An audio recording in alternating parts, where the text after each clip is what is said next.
Well,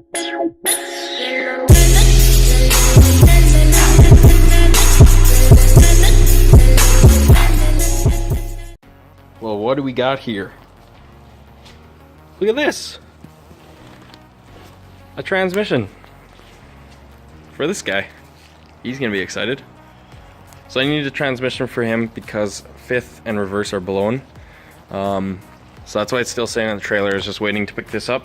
One of my friends here who's got an S chassis graveyard had this SR20 transmission laying around. Picked it up for, you know, pretty cheap.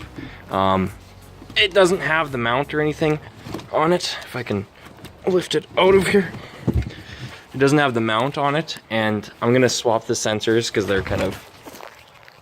they're all kind of beat up. Like this one's got some, you know, missing stuff on it. And that sensor right there, should be able to maybe reuse it, but we'll see. And then basically the shifter, I'll just use the shifter and the mount off the one that's already in the car. I guess I'll wait until the snow goes away, a couple days, and then I have 20 days before the first drift event. So this should take only a day to get the transmission in, and then, you know, work out any other kinks over the next 20 days. There shouldn't be many, and then, you know, pick up some tires and away we go. So let's see how this goes. What's going on, guys? It's back to back. Today we're going to be working on the 240SX. We're going to be doing the transmission on it, which I got right here. This guy right here. We're going to be throwing this new SR transmission in it. Got to pull the old one off. On this guy I got to change out the shifter, put on the other bushing and the transmission mount off of this transmission that's blowing up. So what's wrong with it? Fifth gear and reverse are blown up. They just no longer work, I think. Probably some gears shattered or something along those lines. So the car's kind of useless if reverse is blown up. I really would have to push it out of the garage right now, so that's no good. So we're going to start by jacking up the car. I'm going to start pulling off the transmission bolts. Probably get the drive shaft out of it right away just so it's out of the way. And usually when I jack up a car like this, for transmission jobs, I will put a couple, like probably 2 wheels under the car instead of jack stands. Just makes it a lot easier. So let's get at it.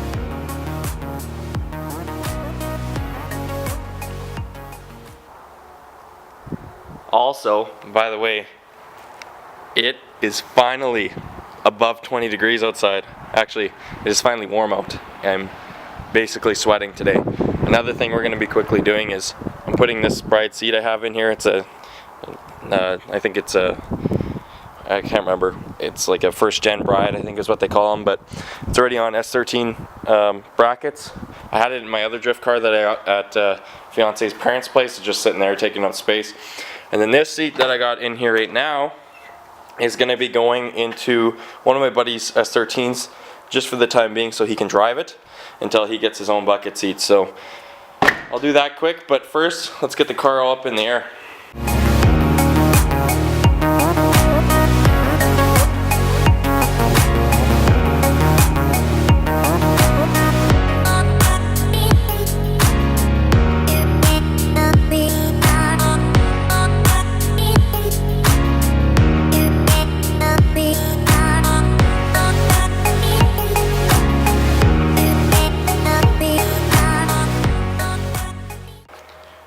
So we got the car all jacked up. I put it on 2 of my spare Subaru wheels on both sides. So we got lots of room under there, which is really nice. Let's check it out. Let's go underneath. I haven't seen underneath this car yet, but oh yeah, tons of room. So a little leak. I had a small leak from something. Wonder what that's from. Actually, that leak looks like it's coming from the transmission. So right there. Luckily we got another transmission that is not going to leak, which is nice. So that's the only thing that's leaking underneath here. And what we're going to do is start by pulling off, well, you got to pull off these 2 bolts here on the mount, transmission mount, and there's 2 on the other side. I like to take off, you know, parts of the exhaust. So I can probably pull off the exhaust, the back here, and then there's 4 bolts right there. Let's see if I can zoom in on them. We'll hit them up after, but on the drive shaft. It's not gonna focus. Right there. Well, there you got in focus, perfect. So those 4 bolts have to come off. The 14 mils, these are 17s. All the transmission bolts, I have no idea what they are actually. For some reason, I think this is an S14 trans. Same as S13, but for some reason the bolts that this person used are star-headed, which I'm hoping don't give us any issues, but let's see how it goes. So we'll pull off the drive shaft and exhaust and start working at it. What we're gonna quickly do is pull off the back of the drive shaft now. It's just, typically you just need a 14 mil wrench to get these guys off there, and then they'll just kind of, there we go, break off.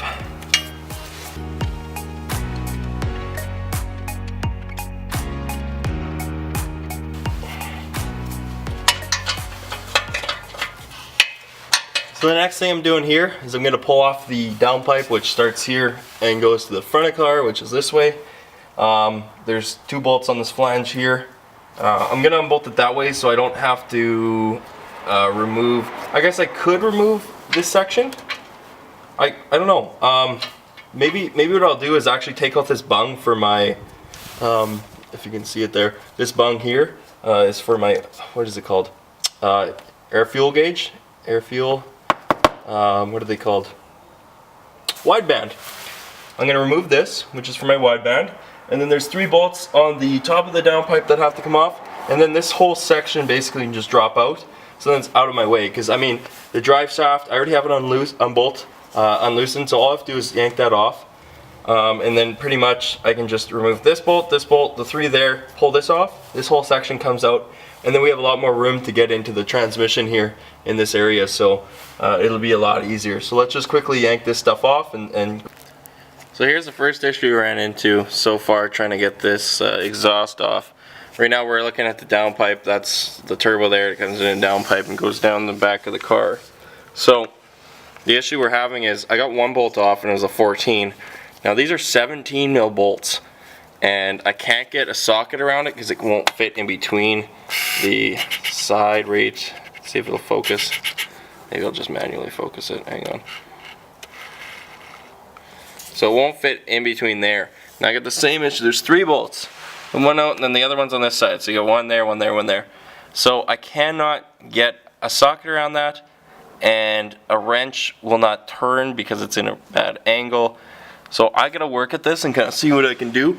Maybe I'm gonna try a couple different sockets. I gotta find a really thin socket to maybe get around this side of it, but it's gonna be tough because I mean somebody used 17 mil bolts and really they should have been using 14s or something like that. So we'll see what we can do. This is all loose back here now, so that's good. I got the O2 bung out. This is loose here. So the only thing that's got to come off is those 2 bolts, and then I can start working. In the meantime, around the bellow housing, I found out that these little star points, I actually have some sockets. So it's a 12 here. These are 10s, and it pretty much will be all the way around. Well, it's time for a quick beer break. We're gonna have some good old Molson Canadian. I'm not familiar with, you know, the way this car was put together because I didn't do the swap originally on this one. This is the one I just randomly picked up. But you know, cars that I build from ground up, typically they're a lot easier to work on. I know exactly what bolt goes where and where it goes what. So when you have a quick little like issue where you basically have to remove a downpipe with 3 different size bolts, like that doesn't make any sense. Who would do that? I guess they wanted to rush to get the car done, but yeah, I'm just gonna, you know, quickly have a beer, relax, think for a bit, enjoy some of this beautiful weather we're having, and go from there. So okay, so I've had a little think, and beer's definitely helped. I went under the car again. I pulled off the harness, the electrical harness for the transmission, or lower harness as some others call it.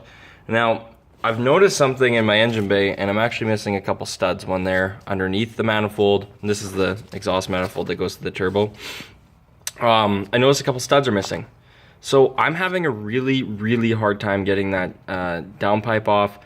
I've tried everything in the book, and I think really I'm gonna have to pull torch them to get it off. But even then, I realized that the socket, if you're looking at your socket here, this part here on the edge is too fat. Like I'd have to literally grind these down to get it off, or get a hammer in there, but in reality I can't get a hammer in. So my plan of action, I am actually going to, this isn't hard, I've done it tons in the past, I've done it literally in a gravel parking lot. I'm gonna be pulling off my exhaust manifold, which is a factory one. I do have an aftermarket one here, and it is badly beat up. Like this is one I ran on my other drift car, and if you can see in here, right there's a crack and it sounds like a tractor if you have this on there. It's terrible. I think this is like a Megan manifold or something like that, but I'm not going to be using that. But that is hard to get off when the engine's still in the car. But these factory ones are very easy to get off. So I'm going to pull off my hot pipe, my intake, and then just unbolt the rest of the 3 bolts that are bolted into the manifold, and undo the oil line, and just pull the whole thing out with the downpipe in there. So I'll just basically bend it, pull it, yank it all the way out, and then that way I can get proper bolts, brand new bolts on everything on my exhaust manifold and my downpipe, and I have no issues. And when the downpipe's out of the car, it's gonna be a lot easier to get those off. I can actually get a wrench on there.